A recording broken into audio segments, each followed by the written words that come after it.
जो सिंह की पीठ पर विराजमान है, जिनके मस्तक पर चंद्रमा का मुकुट है, जो मरकत मणि के समान कांति वाली अपनी 4 भुजाओं में शंख, चक्र, धनुष और बाण धारण करती हैं, 3 नेत्रों से सुशोभित होती हैं, जिनके भिन्न भिन्न अंग बांधे हुए, बाजूबंद, हार, कंकड़, खनखनाती हुई करधनी और रुंझुन करते हुए नूपुर से विभूषित हैं, तथा जिनके कानों में रत्न जटित कुंडल झिलमिलाते रहते हैं, वे भगवती दुर्गा हमारी दुर्गति दूर करने वाली हो।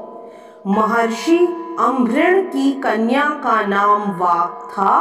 वह बड़ी ब्रह्म ज्ञानिनी थी।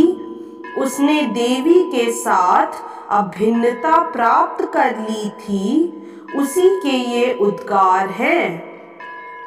मैं सच्चिदानंदमयी सर्वात्मा देवी रुद्र, वसु, आदित्य तथा विश्वए देवगणों के रूप में विचरती हूँ। मैं ही मित्र और वरुण दोनों को, इंद्र और अग्नि को तथा दोनों अश्विनी कुमारों को धारण करती हूँ। मैं ही शत्रुओं के नाशक आकाशचारी देवता सोम को, त्वष्टा प्रजापति को तथा पूषा और भग को भी धारण करती हूँ। जो हविष्य से संपन्न हो देवताओं को उत्तम हविष्य की प्राप्ति कराता है तथा उन्हें सोम रस के द्वारा तृप्त करता है, उस यजमान के लिए मैं ही उत्तम यज्ञ का फल और धन प्रदान करती हूँ। मैं संपूर्ण जगत की अधीश्वरी, अपने उपासकों को धन की प्राप्ति कराने वाली, साक्षात्कार करने योग्य परब्रह्म को अपने से अभिन्न रूप में जानने वाली तथा पूजनीय देवताओं में प्रधान हूँ। मैं प्रपंच रूप से अनेक भावों में स्थित हूँ। संपूर्ण भूतों में मेरा प्रवेश है। अनेक स्थानों में रहने वाले देवता जहाँ कहीं जो कुछ भी करते हैं, वह सब मेरे लिए करते हैं। जो अन्न खाता है वह मेरी शक्ति से ही खाता है, क्योंकि मैं ही भोक्तृ शक्ति हूँ। इसी प्रकार जो देखता है, जो सांस लेता है तथा जो कही हुई बात सुनता है, वह मेरे ही सहायता से उक्त सब कर्म करने में समर्थ होता है।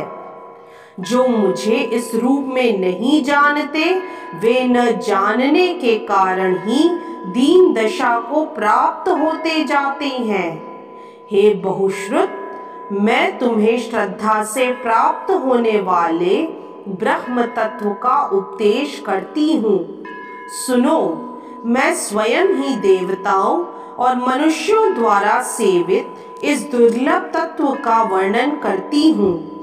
मैं जिस जिस पुरुष की रक्षा करना चाहती हूँ, उसको सबकी अपेक्षा अधिक शक्तिशाली बना देती हूँ। उसी को सृष्टिकर्ता ब्रह्मा, परोक्ष ज्ञान संपन्न ऋषि तथा उत्तम मेधा शक्ति से युक्त बनाती हूँ। मैं ही ब्रह्मद्वेषी हिंसक असुरों का वध करने के लिए रुद्र के धनुष को चढ़ाती हूँ। मैं ही शरणागत जनों की रक्षा के लिए शत्रुओं से युद्ध करती हूँ तथा अंतर्यामी रूप से पृथ्वी और आकाश के भीतर व्याप्त रहती हूँ। मैं ही इस जगत के पिता रूप आकाश को सर्वाधिष्ठान स्वरूप परमात्मा के ऊपर उत्पन्न करती हूँ। समुद्र संपूर्ण भूतों के उत्पत्ति स्थान परमात्मा में तथा जल बुद्धि की व्यापक वृत्तियों में मेरे कारण स्वरूप चैतन्य ब्रह्म की स्थिति है।